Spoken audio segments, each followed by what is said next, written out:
23절 말씀입니다. 사도행전 19장 23절 말씀 한 목소리로 함께 봉독합니다. 그때쯤 되어 이 도로 말미암아 적지 않은 소동이 있었으니. 아멘. 오늘 사도행전 19장 23절의 이 짧은 이 구절을 통해서 복음이 가진 놀라운 역동성과 그 복음이 또 우리 삶에 던지는 강력한 도전에 대해서 함께 묵상하고자 합니다. 본문 23절 이렇게 시작하죠. 그때쯤 되어 이 도로 말미암아 적지 않은 소동이 일어나니 라고 말합니다. 여기서 이 도라고 하는 것, 이것은 바울이 전한 복음을 이야기합니다. 곧 예수 그리스도의 도를 말하는 것이죠. 즉 바울이 전한 이 복음의 도로 인해서 무슨 일이 일어납니까? 큰 소동이 일어납니다. 그런데 이 소동이 일어난 곳이 어디입니까? 바로 에베소이죠. 그러니까 우리 사순절을 기간을 지나면서 우리 오랜만에 다시 사도행전으로 돌아오는데, 그전에는 마게도니아와 이 그리스 지역에 있는 아덴, 그리고 우상이 엄청 많았던 이 고린도 지역, 이 지역에서 우리가 복음을 이야기했다면, 이 19장 전에까지는 거기를 했다면, 여기서 이제 떠나서 소위 말하면 지금의 투르키에 있는 지역의 서쪽에 있는 지역, 이 에베소로 이동한 겁니다. 바울이 그쪽에 가서, 오늘 본문의 배경은 그쪽 지역에서 일어난 일이죠. 또 에베소에 가서 이제 복음을 전하는데, 이 에베소에서 처음에 갔을 때만 해도 복음을 굉장히 사람들이 잘 받아들이게 된 것입니다. 그런데 이곳이 이제 큰 소동이 일어나게 된 거죠. 이 에베소는 고대 사회에서 종교와 상업에 이것이 발달되어 있던 도시라고 할 수 있었습니다.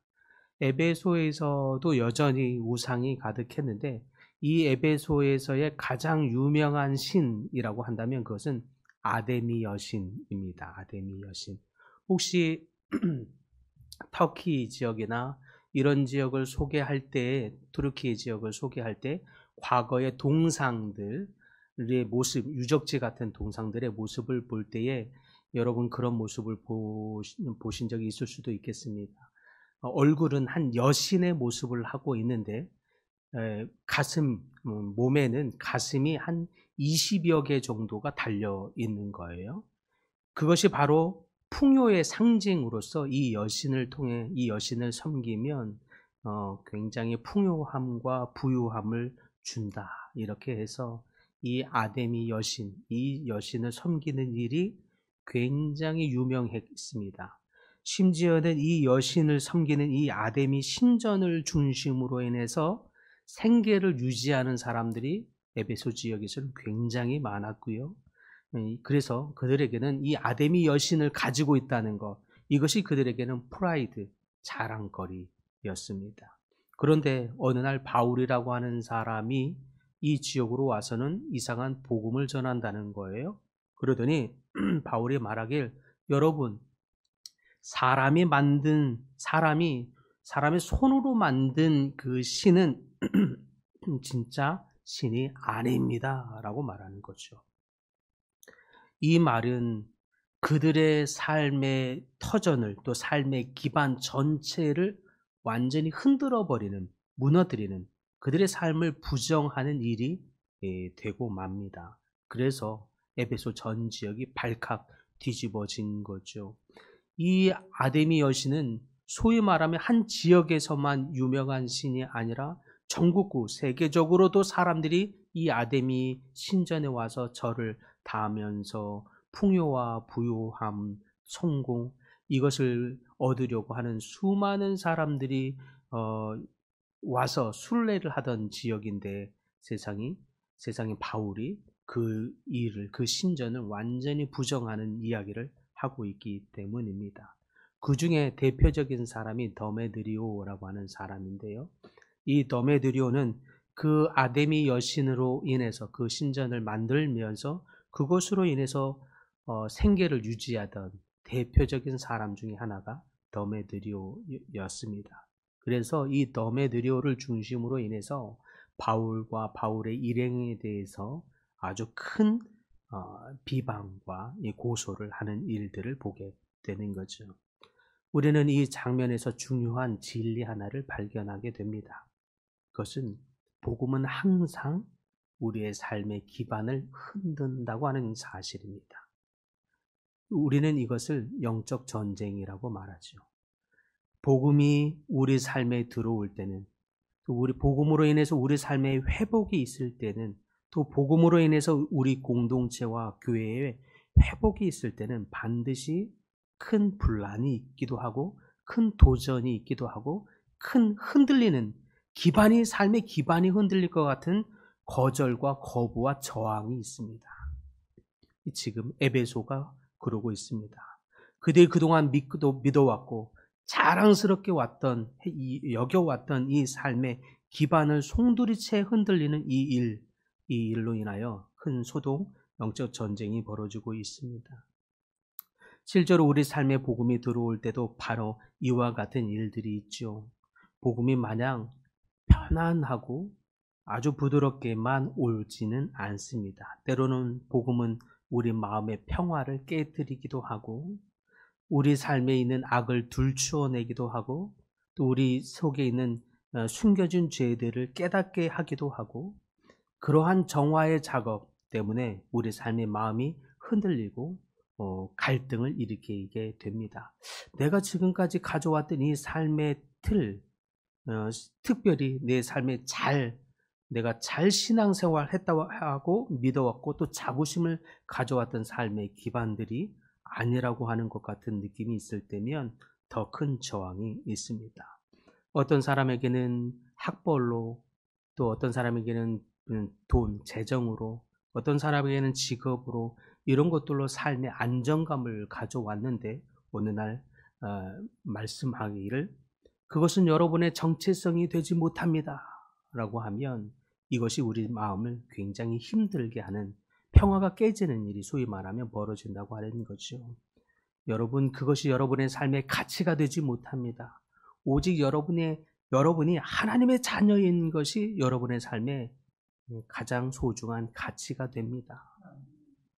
이것이 우리 어떤 믿는 자들에게는, 이제 정리가 된 분들에게는 이게 전쟁이 아니죠. 그런데 이 삶이 전혀 그렇게 가져보지 않은 어떤 사람들에게는, 아니 지금 내가 수많이도 재정을 위해서, 학벌을 위해서, 또 성공을 위해서 내가 달려왔던 삶의 기반, 그것이 나의 프라이드고 나의 가치라고 여겨왔고 자연스럽게 어깨가 올라가지고 의시됐던 내 삶의 기반, 그것이 아무것도 아니라고 말하는 것 같은 것이 내 삶의 평화를 깨뜨리게 되는 것과 같습니다. 그래서 누가복음에는 예수님이 그렇게 말합니다.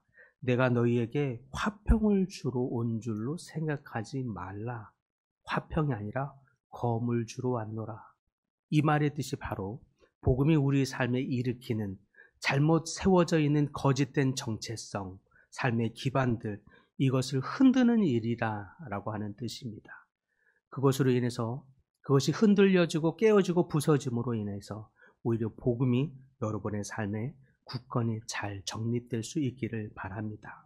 그럴 때는, 이제 말씀에 굳건히 세워질 때는 그 다음부터는 어떤 공격에도 흔들림이 없는 분들이 되게 되는 것이죠.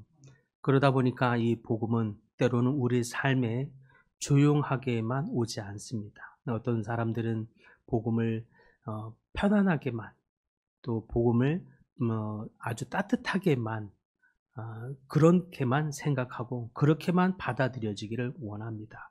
근데 그 복음이 내 마음에 찔림이 오고 공격이 되는 것 같으면 극렬한 저항을 하게 되는 거죠. 많은 사람들은 복음이 불편하지 않게 왔으면 좋겠다는 바람이 있습니다. 그러다 보면 복음이 내 삶에 어떤 변화도 일으키지 못하게 되는 것입니다. 복음이 내 삶에서 나를 변화시킬 조금의 능력도 나타내지 못하는 거죠. 그래서 신앙생활을 오래 했는데 여전히 과거의 습관대로 살아가는 삶의 태도가 우리 삶에 계속 있게 되는 것입니다.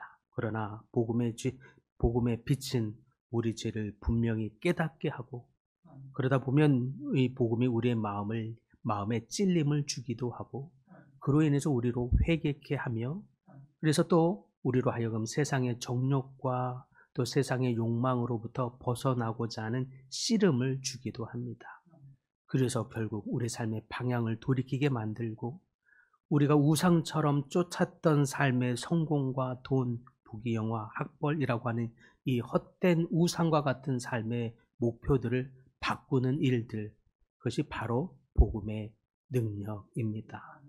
사랑하는 성도 여러분, 혹시 여러분의 믿음의 여정의 가운데, 신앙의 여정 가운데 혹시 여러분의 이러한 갈등들을 겪고 있습니까? 아니면 이런 갈등들을 날마다 피하면서 가져왔습니까?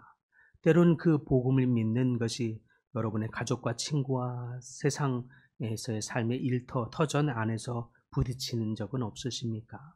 오히려 그것이 우리 속에 복음이 역사하고 있는 중이구나 믿으시기 바랍니다. 그래서 그 복음으로 말미암아 우리 삶에 찔림이 있거든 오히려 우리를 돌이켜 보아서 우리가 가져왔던 이 갈등의 대상이 세속적인 기준인지 아니면 하나님의 말씀 앞에서의 다림줄인지 온전히 다림줄을 굳건히 세워서 말씀의 진리로 여러분을 굳건히 세워가는 여러분들 다 되기를 바랍니다. 그래서 에베소 성도들이 복음의 이것을 극렬히 저항했던 이 삶의 저항으로부터 우리 삶에 이러한 비슷한 일들이 있다면 이것을 돌이켜서 거부해서 다시 한번 저항으로 계속 반응할 것이 아니라 이 돌을 여러분의 삶에 굳건히 세움으로 말미암아 이제 이 이후에는 어떠한 저항으로부터도 어떠한 갈등으로부터도 흔들리지 않는 진리의 다림줄로 굳건히 세워지는 사랑하는 모든 예언의 가족들 될 수 있기를 간절히 축복합니다.